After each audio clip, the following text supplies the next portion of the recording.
Hi, my name is Peter Kaplowski of the Toronto International Film Festival, and if you're watching this, I trust you've just watched Paka, River of Blood, because joining me is its writer and director, Nithin Lukos. Nithin, thanks so much for joining me. Thank you. Thanks, Peter. Now, to begin with, I'd like to discuss the significance of the film's setting, Kerala. I understand this is where you grew up. Exactly. This is a place I was grown up, and this is a place I have experienced, and I know the place in and out. So this is your first feature. Did you feel like you wanted to make something that was, within your proximity, within your orbit? Exactly. When I was I just got out from FTI, Indian Film School. Then I continued working as a sound designer for almost 6-7 years, and I always wanted to make my own films, to write and direct. So when I wanted to make one, I decided to come back to my hometown where I was grown up, where I know the culture and language and people very well. And I started recollecting the stories from my place, and started writing the script. Now, you mentioned that you have a experience as a sound designer, and that was the thing that really struck me almost immediately about this film was the use of sound, specifically the use of music, which I thought was very original, but also the radio and the television broadcasts that play in the background. There's a really great repeated moment where you hear WWE wrestling and commentary and The Undertaker. I'd love for you to speak a bit more about that decision. Yeah, I think WWE is something which we all used to see on television, and I just want to place it. And Undertaker is someone who influenced me also as a child when I was growing up. And the guy who is coming back from jail, who is called as Goliath, he is someone you can compare him with Undertaker. Mm-hmm. And I thought maybe an Undertaker connection to an interior village might make sense when I don't know that juxtaposition that I thought that will work, and I just attempted to do something. And with other sounds also, the radio sounds, and so there is an old man who is sitting at the other side of the river. So I mean, it can be interpreted in many ways who that guy is. Like for me, he's a god. He's the god who is listening to who has access to everything from the world, and he's watching the village as a miniature of the entire world where the violence is still keep on happening. Yeah, there's that one moment in the film where you hear a very specific broadcast that's being played that's sort of speaking to world conflicts. I couldn't make out exactly, which conflict was being discussed. Does that matter? Was it a specific conflict that is being described? It is a war, and it's about a border and war happening between two countries, and that is like in the exterior world that is happening.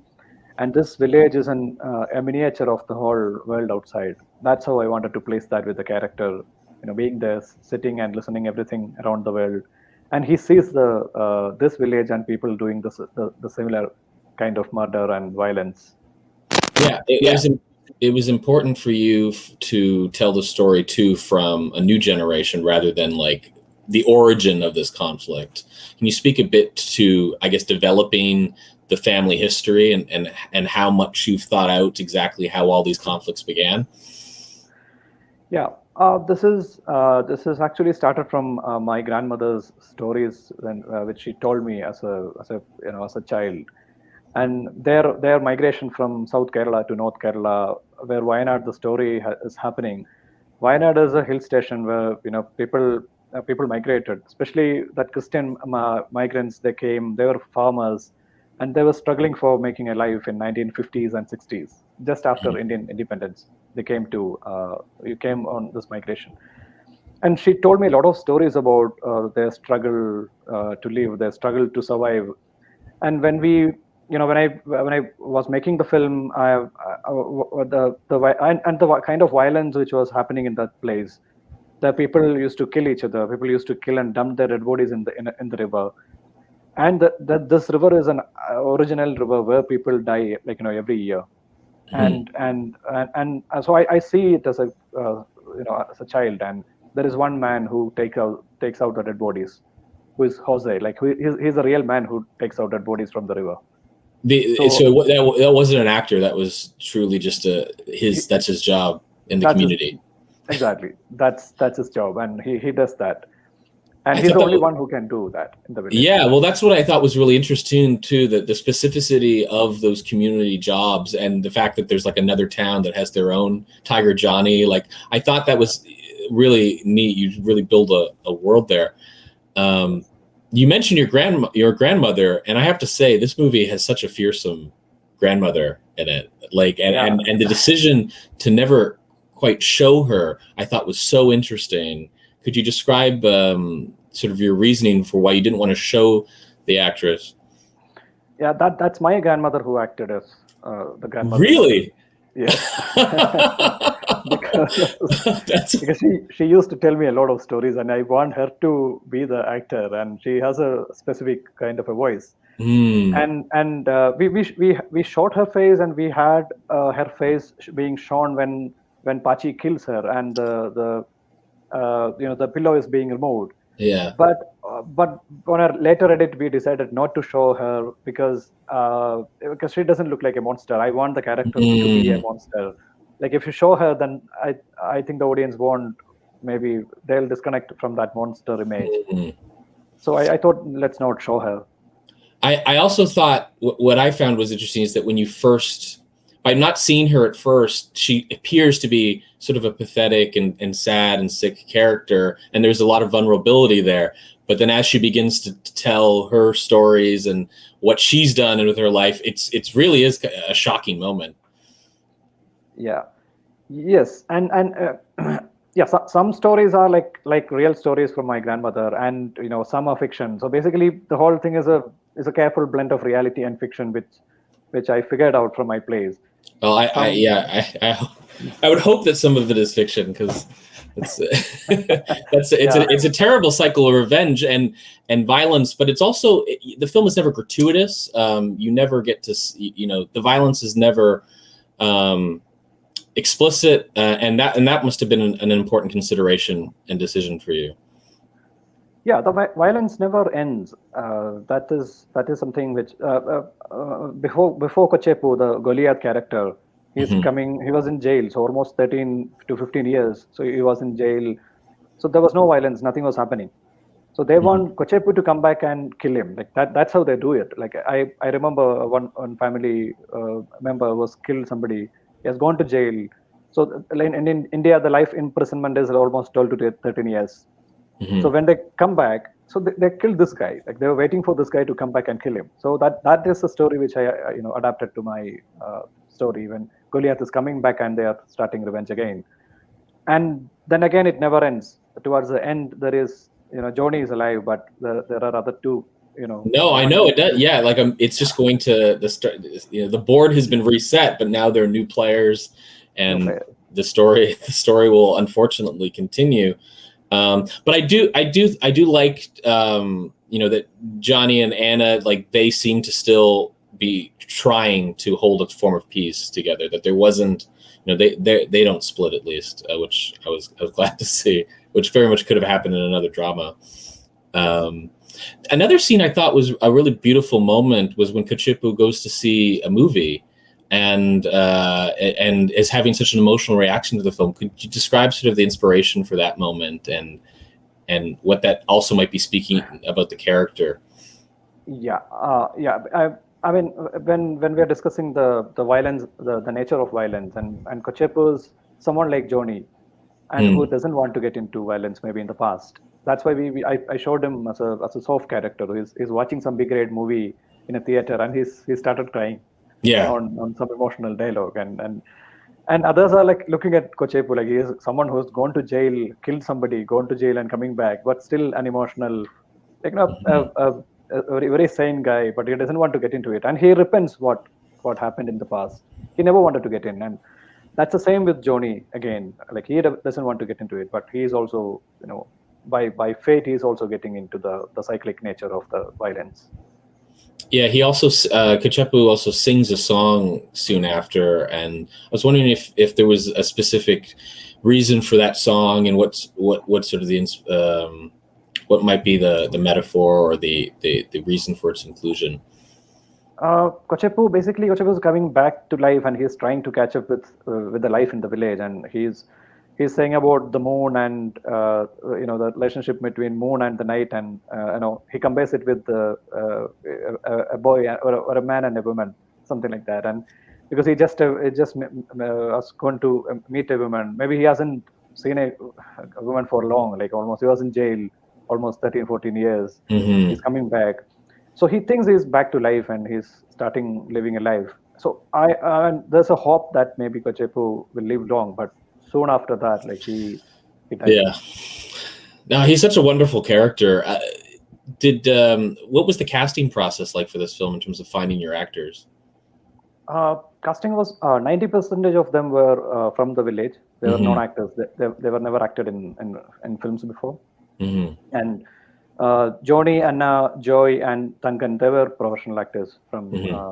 from the industry, from Malayalam. I mean, basically, they were friends who decided to cooperate to the project, and so we got the actors from the village. So I mean, when I was writing it, I was writing looking at the characters and actors and the location, because I had people in front of me when I was writing characters, because Jose was a real guy, Hmm. and Kocheppu's character, this who played the character, he used to be my theater teacher in my school, in Mm. my school, and he's a theater actor.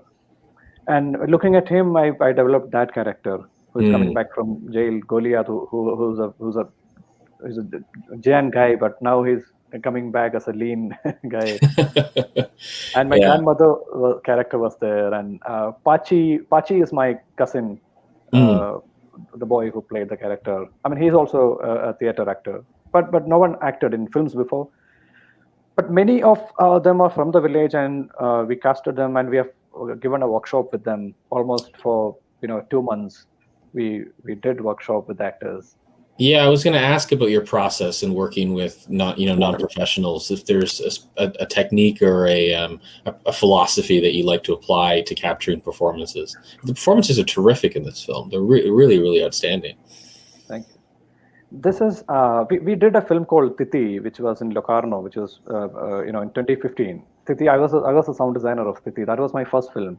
Mm. So in that film, we had that process of taking actors from a village and train them to act. So I mean, I saw the process. So and there's a lot of I think European films also has tried this in Dogma 95, and in many Hmm. movements people started doing experiments with non actors. I think a lot of directors do.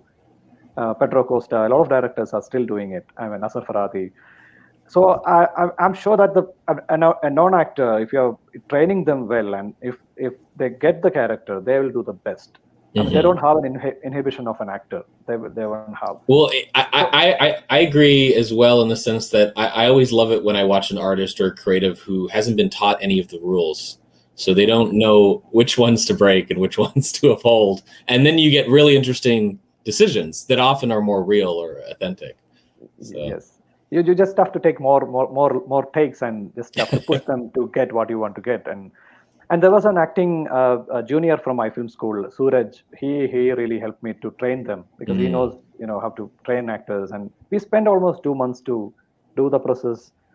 And then I think it was an experiment, but it I think we got good performances from actors at Was the there end of. especially challenging scene? Do you remember, or a day where it was like, this is difficult? There were like the grandfather character was a little challenging in the beginning, but Mm. I think the first day of shoot or second day of shoot of any non actor is challenging for Hmm. for us. We had to reshoot some of the scenes, but after 3-4 days, like they are getting into pro actors. Like towards the end of the shoot, I don't have to brief them. Like I mean, they are pro. I was very happy during the end of the process. Will you Beginning was will, challenging. will you return to your hometown to make another movie? Will you continue to make films in the setting? I will. I will.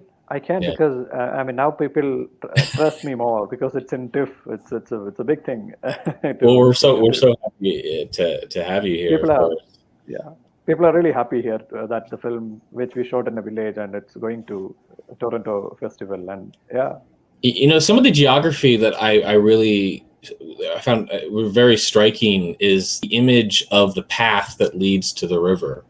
This sort of crevasse, this V that kind of acts like a threshold. I wonder if you could speak to again the specificity of that composition and that sense of and how you wanted to treat the river as a space.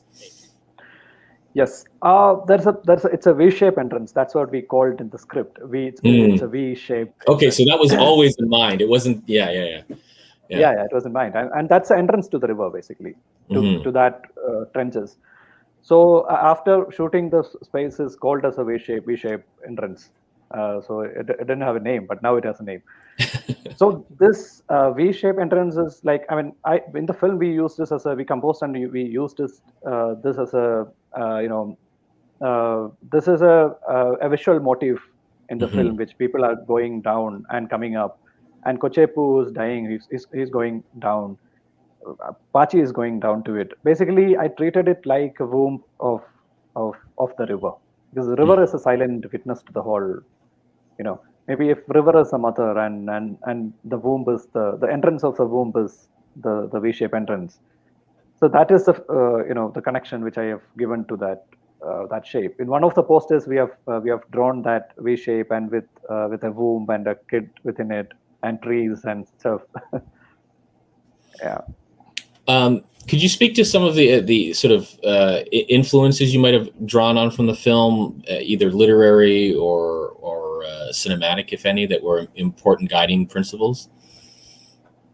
I started the film from the stories from my grandmother and from the river and Jose. But I mean, gradually, when I wasn't actually writing a Shakespearean tale, but it happened to be that in some way, because it's universal. But I think it has more connection with Mahabharata than Shakespeare. In Mahabharata, there are two families like Kauravas and Pandavas, so they're fighting each other, and there is a character of the blind king. So there's a blind grandfather who's Dhritarashtra, and his son Duryodhana, who's there to do anything, but he's also confused about I mean, everyone in Mahabharata has a gray shade, and this film also they have the gray shade. So it's a combination of everything, because I used to read a lot as a child, and maybe Mahabharata influenced me a lot to find the nuances within a character, and maybe Shakespeare also affected in some way to get it, because I was a literature student. I read quite a lot of literature. Yeah, I mean, in the West, it's hard to not when there are ever families that are both alike in dignity, but hate each other. You're always going to think of Romeo and Juliet. But I mean, I do think the fact that it tells the story, I think, in an almost, there's something even more tragic in the sense that this violence is going to perpetuate and it is going to continue. And that, it did speak to me as, even though this is such a micro story, these are conflicts that do exist on a larger scale, whether they're provincial, whether they're national, or whether they're global. Exactly. Look at the world now. Like, now the news are coming out. Like, it's still going on. And people wonder how it even started. That's sort of the question that people keep asking. And then people make these efforts for peace, and after years of that, it suddenly there's a vacuum, and it suddenly comes back to conflict and to war again. So I think I'm very impressed with how such big ideas are placed on such an intimate story, and it's really a privilege and honor to be presenting this film at the Toronto International Film Festival. So thank you, Nathan. Thank you. Thanks a lot. And that's all the time we have for at the moment. But if you wanted to leave the audience with anything, or I'm always curious too about what you might be working on next, please do share that. Yeah. I mean, I would like to thank my producers, Raj R. and Adra Kashyap, for making this film, because they trusted me, and I was a first-time filmmaker, and they trusted me, and they trusted the vision, and I thank them and my cinematographer, my editor, music director, all the team, cast and crew, and the village, like everyone, and Tiff for selecting the film. And the next film, I'm writing something. I'm working on something. I'm writing something intense, and the writing process is still going on. So maybe sometime next year, if possible, I'll try to shoot. Did COVID-19 affect this film's production? Yes, we just completed the shooting just before the pandemic. Like we started in last 2020 January, and February mid we completed. And during the and this is a film which says about 1 year. So we had to shoot the rain, we had to shoot different climates. So we had a big cam, and we were waiting for the rains in June and July last year. And we were under lockdown, but we used to sneak out and go to the river and shoot the rains and wind and stuff. So it was a long process of shooting. Yeah. Well, I mean, congratulations again. It's a terrific film. We're so happy to have you, and it's been a pleasure speaking to you about the film. Thank you. Thank you, Vita. Thanks a lot.